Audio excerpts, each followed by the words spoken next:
Pines of the Education Industry Association, and I want to wish good morning to everybody who's joined us today in our continuing webinar series. This is a monthly schedule of presentations on a variety of topics. We've had previous presentations on social networking and using the web for marketing, other presentations on assessment, and if you have suggestions for future webinars, we do have openings for June, late June. We'll skip July because we're all going to be in New Orleans for the annual conference, and if you've not registered yet for that, please go to the Education Industries website and register today. So this is a continuing monthly series. Today, we're very pleased to have John Bauer, CEO and founder of U-Boost. John is in Hawaii, so he woke up extra early to join us this morning. And while this is an important subject on how really to use different motivational recognition tools and applications really to build enrollment, retention, and engagement of students and parents. And it's an important topic whether you're a tutoring company, SES provider, a school, any organization that serves kids in a variety of ways. So we're very pleased to have John and his staff there. John will explain how we'll use this webinar, go through his presentation in about 30-plus minutes, and then have opportunities for Q&A. And the webinar is also being recorded, and we'll have a version of it on the EIA website within a couple of days. So John, it's all yours. Hey, thanks, Steve. Everybody will be in listen-only mode because we have over 30 participants. It makes for, of course, an easier to follow presentation without the background noise. Just as a little bit more introduction on who we are the largest, our sister company is the largest tutoring provider, SES provider in the state of Hawaii.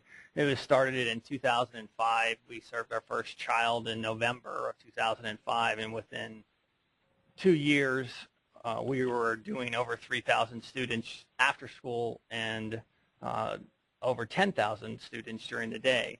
The impetus for the U-Boost program, the Rewards and Recognition program, really rolled out of our experience with the tutoring company and the difficulties we all face in SES, looking at ways that our Rewards and Recognition program could potentially help us with some of the issues that we were bumping up against.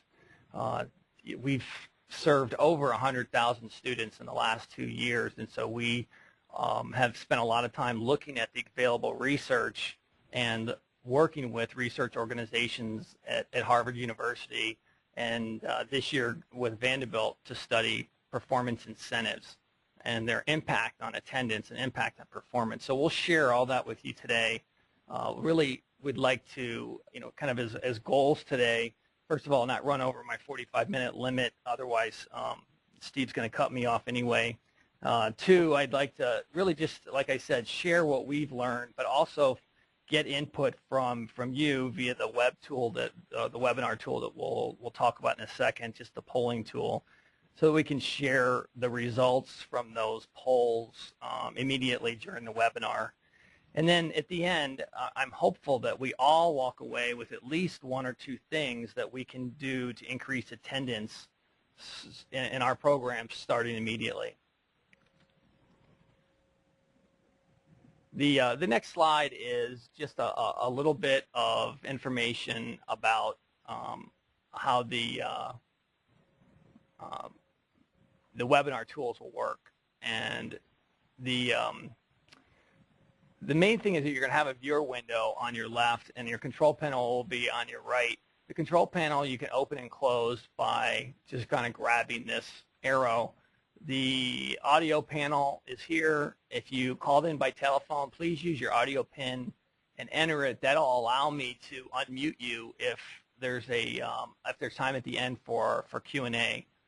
Also, as you can see, there's this question piece. we'll have somebody answering questions during the webinar and publishing those to the audience. So if you have any questions, please ask them as we go along, and we'll have those questions answered as we go, so you'll be able to see those. And then finally, if you do have a question or you'd like something addressed, you can raise your hand with your hand button there. So jumping right in, I thought that the main thing we really want to do with a rewards program is look at pain points. If we don't have a solution as operators that actually addresses some of our pain points, then what's the real point of the rewards program? So these are obvious to you. I'm going to just click through them very quickly and not spend a lot of time on them. You live these day to day. SES providers, we're available only about 10% of the time that a typical business is open. We've got to squeeze a lot in a little bit of time. Efficiencies are critical, and given the cash flow difficulties that result from our high cost of customer acquisition and all the upfront costs that we have to pay for even before we can send out our first invoice, much less get payment on it, means that we have to engage our customers, especially the ones that we get signed up. We have AOSs and training of our tutors. We have all the work that goes into getting parents interested in dealing with the district. So once we do get the customer in, we have to figure out a way to engage them. We're dealing with a lot of times a weary student that's been in school for 7 hours, and we're getting them, even in the best sorts of situations, when they're tired and potentially uninspired, and many times made to come either by an administrator at the school or a parent. So we have to be creative and think of ways that we can maybe engage and create some inspiration that maybe we wouldn't have to try as hard as if we had them at 8 or 9 in the morning. And then finally, we have to struggle to differentiate ourselves because we don't have that much time to communicate or that much opportunity to communicate our differences that relate to the delivery of services or our educational philosophy. We, although do have the ability to communicate with our potential customers, it is very difficult and it's hard to stand out. We will see more and more providers coming up against district waivers, so that we'll be competing against the districts that we're operating in. This has the potential of creating an uneven playing field. I know that EIA works very hard to make sure that the playing field does stay even, but the more we can differentiate, the better chance we'll have of being able to compete. How can our rewards programs help? Well, I'm going to publish our first poll. Let's see first if the let's see 1 second here. You guys do see our poll. The choices are: do you currently provide a performance or incentive program to your students? Press one or the other, or pick one of the answers, and then I'll publish this in the next 10 seconds. We'll close the poll in about 10 seconds and then let you see, for the people that are on the phone, what the percentages look like for the people who are participating.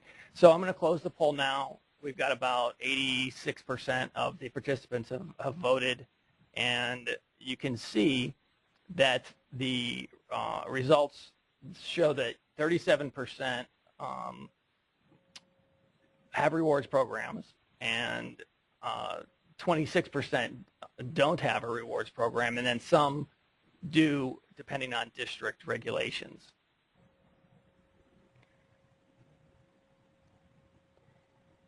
If we look at the rewards programs and look at our issues again. We have limited hours of operation, so we know we have to maximize opportunity and fill the seats. Can a rewards program help us do that? A recognition program help us? That's what we'll look at when we look at our best practices in the research. What does the research show, and what does the best practices tell us to how to deal with our rewards program so that we have the best chance of engaging students? And finally, we have to remember that when we talk about a rewards program, what we're really saying is a recognition program, and that reward is just a form of recognition. And as we get deeper into this discussion today, we'll see that student engagement is all about recognition, especially with the students that we have the opportunity to tutor. We're getting students typically are underperforming and don't get a lot of positive reinforcement for their work at school. A little bit of reinforcement and recognition makes a huge difference with these students. The culture and their feeling about school changes dramatically. It becomes more about the recognition than it does about the prize. And we know from our experience, not only with all of the tutoring companies that we work with, but personally with our company in Hawaii, we went from 1 student to 1,500 students served in our first school year. That was all word of mouth. And it's not just word of mouth from students, it's word of mouth from parents and teachers. Once teachers see the student come back to school with a different attitude about learning, because they now feel that they have the opportunity to become competent, they feel they have a positive feeling about their academic future because they're getting some positive reinforcement, the teacher then becomes your ally as opposed to your competitor.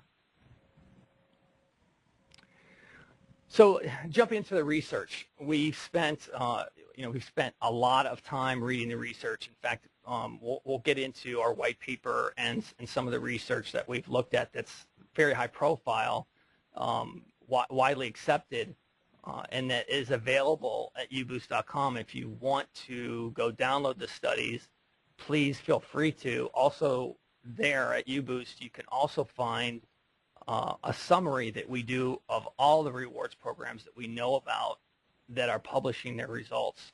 So whether we're involved or not, we are tracking both good and bad examples and tracking best practices so that we can share that with everybody, whether they're a client or not. At our core, we believed as part of our original business plan with the tutoring company that if we could give this incremental recognition, that we could impact this cycle of interest achievement. We know that interest leads to achievement, and probably the converse is true too, that achievement leads to interest. What's missing many times, as we talked about, is this recognition piece, and I think that's where we can all play a role.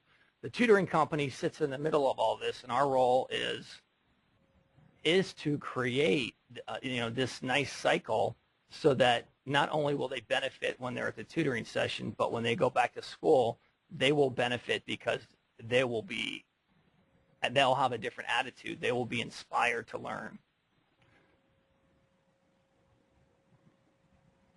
This is a study that was done at Stanford last year, or was published in 2008 by Dr. Margaret Raymond, and she found 4 to 6% reading gains for students in charter schools that had rewards programs. So this was over the control group that was non-rewarded, and the 4% gain was for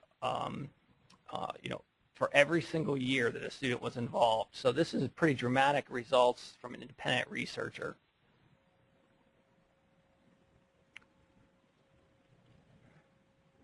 We all know this to be true. Sometimes I think we have to spend a lot of time with with the school officials and with educators at times to make them understand that, or help them to understand that the extrinsic reward is just as important and can lead to the intrinsic motivation to learn. The extrinsic motivators stand by themselves as a very important tool. Most of what human beings do on a daily basis is motivated by extrinsic factors. We can't take that fact and say students or children should act differently than that, and that learning somehow has to be intrinsically motivated to be effective. That simply isn't the case, and all behavioral sociology and psychology shows this to be true. So we won't get into every one of these studies right now, but I wanted to just throw these up so that you could see some of the studies that have been done. The first one was done at Stanford. The second one was done with some Harvard researchers. NYC Spark is a high-profile cash for grades program. The advanced placement program, there's study upon study that shows performance impact from these rewards programs. And recognition and rewards, what it means to us as tutoring companies is, of course, we want our students to perform better, but it also leads to higher attendance. A student performing in a very effective way and making achievement gains is going to be a much more loyal customer and more interested in showing up and being motivated at the tutoring session. So, this seminar or webinar is titled How to Increase Attendance, but we have to realize that performance is strongly correlated with engagement and attendance. This is just the quarterly white paper that you can get at our site that we update every 3 or 4 months. I say quarterly, but just like everybody else, sometimes we're a little behind. So I'm going to, before I get into my top 10 list, even though you can see here what my first one is, I'm going to launch another poll. The second poll is, 1 second, I'm going to jump into the second poll, but it's going to take me a second with my tool here. The second poll is, what is the average amount you spend per student on rewards? Now, we know that we have through EIA, we have a code of ethics that states that we will not award more than $50 per student per year, no matter what the district regulations are. We also know that in some districts there's other requirements, such as maybe a lower amount or even a restriction on the types of awards we can offer. So given those as kind of a backdrop, if you could do your best at answering this question, that way we can share the results with everybody. You can get an idea of what your colleagues are doing out there. And we've got about 77%, 82% now, so we'll close the poll in a couple seconds. If you haven't voted, if you could vote, that'd be real helpful. Okay, so here's the results. You can see that we're 20% or so in 0 to 9, 26% in $10 to $24, 53% in the 25 to 49, and then 0 at the 50 to 74 or 75 and higher. I threw those in because we do have customers that are in districts that don't have a limit, and we see that some customers are using points in different ways where they may not even go to the students, that maybe they go to the parents as well. So we'll look at that in a second. The number one best practice that we have found impacts the efficiency or effectiveness of the rewards program is going to be choice. We know that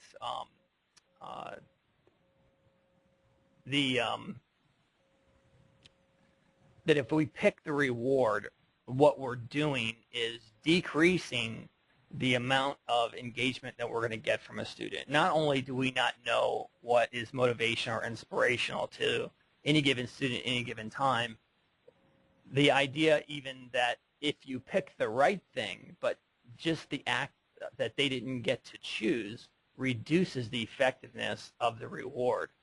We've had customers who wanted to do cash instead of rewards, and we try to work with them to say, well, either the reason there's an Amex card and points and a Discover card and points, and that Amex is about 20 or 30 times more, effective as measured by audience than Discover, is because it's not more points you get. It's because they're giving you a vision of what you would be able to do. It's a trip. It's a new iPod. It's something that you can think about as opposed to dollars that get deposited in your account, and it doesn't really provide a motivation to remember to use that credit card. In the same way, even if a student is going to end up picking an Amazon.com card so they can go get whatever they want, or a Target card, for instance, you need to give them the choice or the vision of some of these other prizes, so that really what they're working for maybe is the $50 iPod, for instance, but maybe they go fulfill it with the Amazon.com card. It's hard to get students interested and be effective across the demographics that we all serve, both age and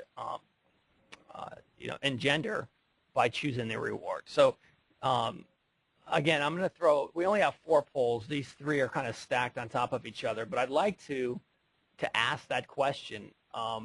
If you do offer incentives, how many of you offer multiple rewards to choose from?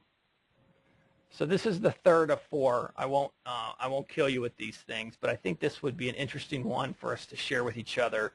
How many people allow for a broad choice, and how many, it's a difficult thing to offer choice, and it's easy for us to sit here and say choice is good. Having to administer that choice is very difficult. We know that, and that's one of the reasons we founded UBoost was because of the difficulty we had in administering our own rewards program, where we had maybe 20 or 30 choices. The cost of administering that was really high. So I'm going to close the poll now, and I'm going to share the results. We've got about 26, or let's say a quarter of us that are providing choice, 60 that have no choice, and then 5%. It's really based on the district and what they allow.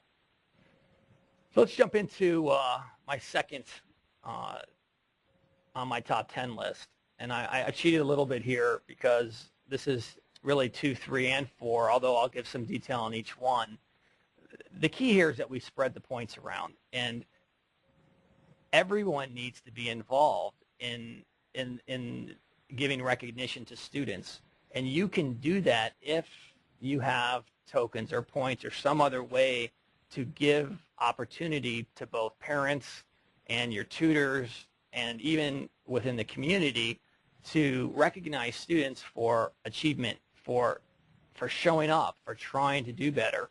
That ability to get these other constituencies involved really has a dramatic impact on the effectiveness of the program.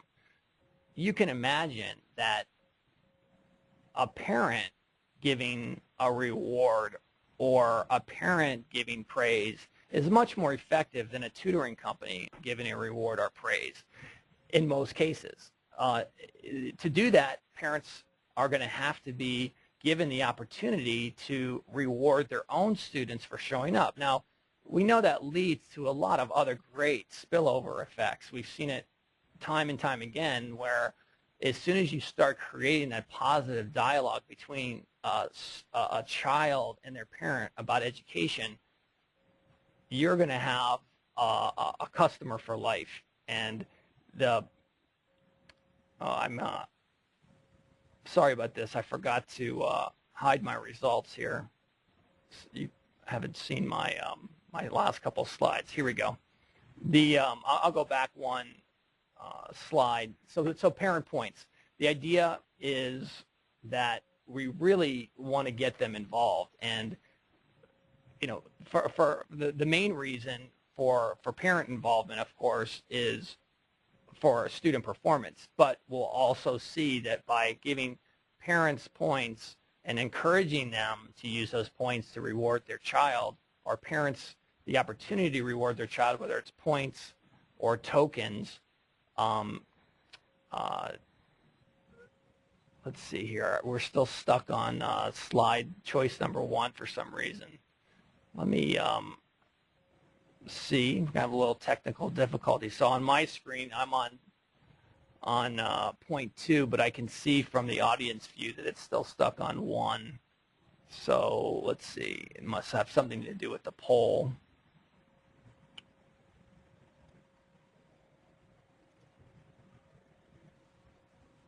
Let's go back, see if that helps.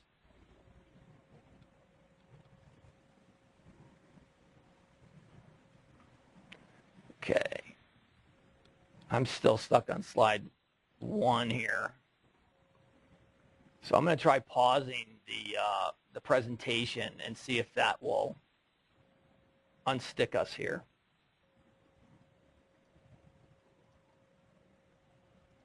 Okay, I think this will work. So we went over choice. I'll click through this quickly. And we're on to 2, 3, and 4, which was spread your points around. And then we got into making sure that we get other constituencies involved besides the tutoring company. We want to make sure that the parents get involved, and also if we can get peers involved too. We'll go over some examples of that in a second.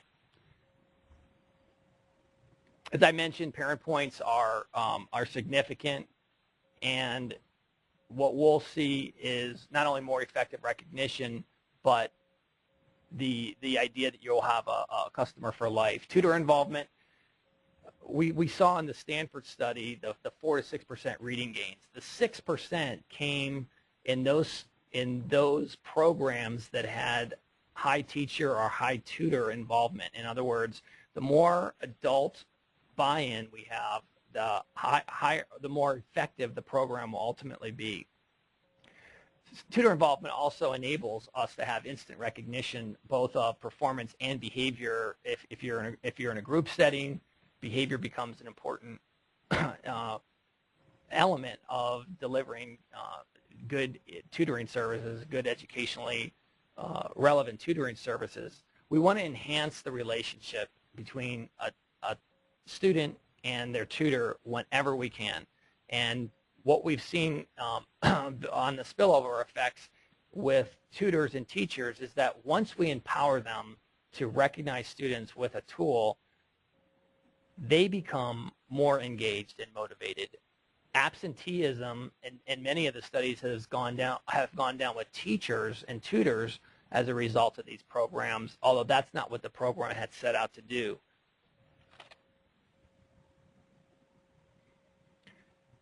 With peers, this is a little bit more difficult on the administrative side, but it's really important. Elementary school students and middle school students don't have a lot of ways to show status, yet status is very important to them. They are very social, as evidenced by the number of middle schoolers and of course high schoolers on social networks. We know we can't get into deep social networking with a rewards program. However, there are things we can do. Leaderboards are very effective for groups of students. The status and gifting, if you have a token economy or a points economy, allowing students to gift to each other also becomes very effective. It makes something that may be uncool and even shameful into something that is looked forward to and ultimately cool. this is another hallmark, I think, of good programs that we've seen, is that if you are giving incremental rewards, your program is your rewards program is going to be much more successful. Students don't necessarily trust the reward at the end as much as they trust that they're able to redeem along the way.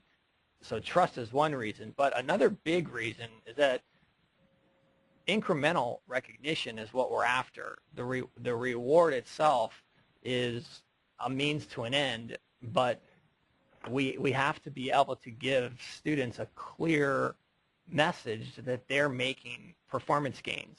And by organizing your rewards program so that it rewards these behaviors both with a certificate and verbal praise, but also with some of your budget that you have for rewards, you'll see that your program effectiveness goes up tremendously. So here's an example of a credit recovery company that actually baked in the recognition and communication of points into every learning activity, every pre-assessment, every post-assessment, everything the student did pops points up. And then from that point award, they could click right in to their rewards interface, and they could see and redeem for the rewards that this customer made available to their students. So this is a very effective implementation of a rewards program because students are alerted immediately that they're doing a good job, and then if the company allows it, they could then click right into their rewards program and see what their choices are. So it's a not only instant recognition, but it also provides that link right during the activity so that there is a link between their recognition and their reward. They make it clear, as you can see on the bottom part, exactly how students would earn points, and when they click here, they get the full matrix of exactly what the algorithm is in order to in order to earn points. Students like there to be some rules around how the points are earned, as we all do. But we know as providers that we can't give all points necessarily in the exact same way. And what I mean by that is, if, for example, if we decided that we have a $20 budget, we're going to give $1 worth of rewards for every session up to 20 sessions, it might make more sense and be more effective if we started with a lower amount, and then for consecutive sessions we increase the award, because really what we're after is increases in attendance. We're still giving incremental reward, but we're making that increment increase as consecutive sessions go up. As soon as they miss a session, they could get knocked down a notch, and you could track on a leaderboard the students that are highest in number of consecutive sessions, as opposed to, let's say, a performance indicator. Again, very helpful for you as a provider, and getting kids in the seats and making them, making sure they show up even when maybe they have a good excuse not to, and kind of fun for the kids because it gives them, again, a status and a recognition for coming consecutive times. We understand that we're all in this to get kids all the way through, and we want to give them maybe a carrot at the end for completing that final session and getting the post-assessment done. But you can again creatively use your rewards budget to put a multiplier on that last session, or put a multiplier on that post-assessment. You could even award half of your budget for the sessions and say the other half, or the bonus or the double, comes on your last session after you take the post-assessment. So whatever works for you. But again, I would say if you can be creative, it's very helpful. The randomness creates fun in the program. It also relates a lot to gaming or even gambling theory. Having a unexpected payoff to an uncertain event is something that humans crave. If students show up every once in a while, there should be an award that has nothing to do with any of the rules. It makes your attendance rates go up incrementally. We saw 5% increases in most of our programs when we instituted this random idea. Creative approach, scientific learning started a rewards program on a direct-to-consumer model called BrainSpark about a month ago. And what they decided to do was bring all of the characters from their curriculum into the rewards program so that you could redeem for their characters in sort of a virtual world and virtual environment. So it makes it really, really fun for the students, and it's a very integrated feel for the student, and it becomes part of the learning session as well. So this is, I think, a good example of a creative way to run a rewards program. A lot of these depend on having a points or token economy, and that's not an easy thing to do. When we started our tutoring company, we, our software development effort included this in the business plan, and so we were funded to create this. Doing this after the fact, especially as it relates to performance, is I don't want to put make it sound trivial, because we know it's not. So I put number 8 up because number 8 does enable and make easier some of the other things, but you don't have to have it in order to take advantage of some of the best practices that we've talked about. Number 9.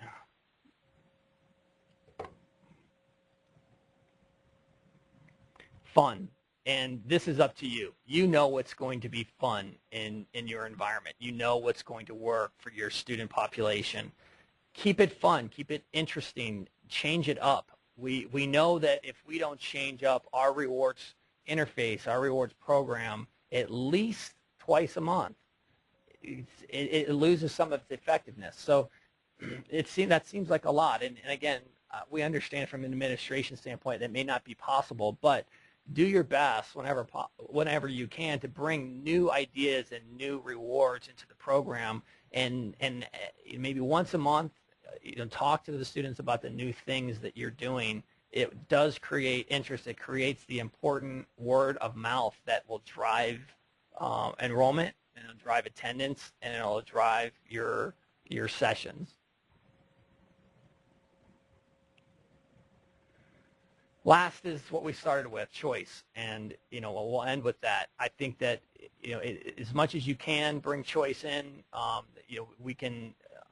There are definitely services out there that can help you with choice, but wherever possible, even on the margin, if you can add 1 or 2 things, it will be helpful to your program. You'll see benefits immediately from it, and they're not always apparent what a student will like. Let me give you an example. Across our 100,000 students, we have these categories that you see up, and we didn't always have all these categories. We've added them as we've seen what's interesting to students out out on the web, and we've added them kind of as proof of concepts, and have found that across 100,000 students and all the redemptions that we have, there is not one thing that takes precedent over another. You would imagine that an Amazon gift card is going to be more popular than a virtual world, or that the Title I students on free and reduced lunch are not going to redeem for cause giving. They're not going to give their points to charity. But we've been wrong time and time again about what we thought was going to be interesting to students. We've even taken down some things that we thought were outdated and gotten complaints, and so we've put them back up. So again, I caution both trying to pick the reward and trying to guess what students like. We've been wrong every time about what the students will like. So I think if there's anything we can take away from today is add some things to your rewards program. You'll see a benefit immediately. Kids will talk about it at school. the numbers for your next session will go up, and then you can then add incrementally to that every time you start a new school year. So the last poll I'm going to launch here before we get into some Q&A is, what are the 2 most important improvements to your rewards program that you'd like to see over the next year? Is it having a community of users? Are you looking for easier administration, automated point award, or more reward choices? And then finally, the all-important, less costly. I think you're allowed to pick multiple here, but I'm not sure, so you'll have to give it a shot. I think that if we all could do these things automatically, we would probably say yes to all of them, but they aren't automatic, and they are difficult. But given, I think, those pain points that we went over in the beginning of the seminar, this is a tool that we can use to offset some of the significant hurdles we have to making a sustainable, profitable business from SES and from private pay tutoring. We have less time. We have sometimes competition that we wouldn't have otherwise in another business, and we have to figure out ways to spend our time and get return on investment. And I think that some of these ideas on the margin, especially if you already have a program, you can do fairly inexpensively and get higher effectiveness out of your program. So we've got about 65 or 2/3 of the people have voted. I'm going to close the poll so you can see where we're at here. Let's see here. So I'm going to share the results, and you can see that we've got the number 1 choice was 73% was more rewards choices, and then easier to administer, less costly, and then finally year-round community of users.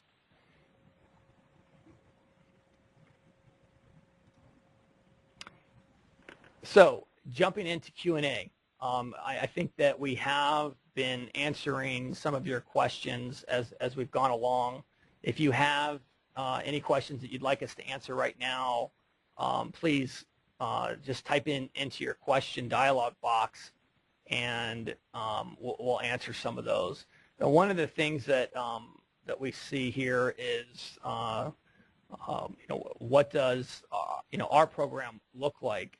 We can do that offline. I think you saw a couple of examples of it.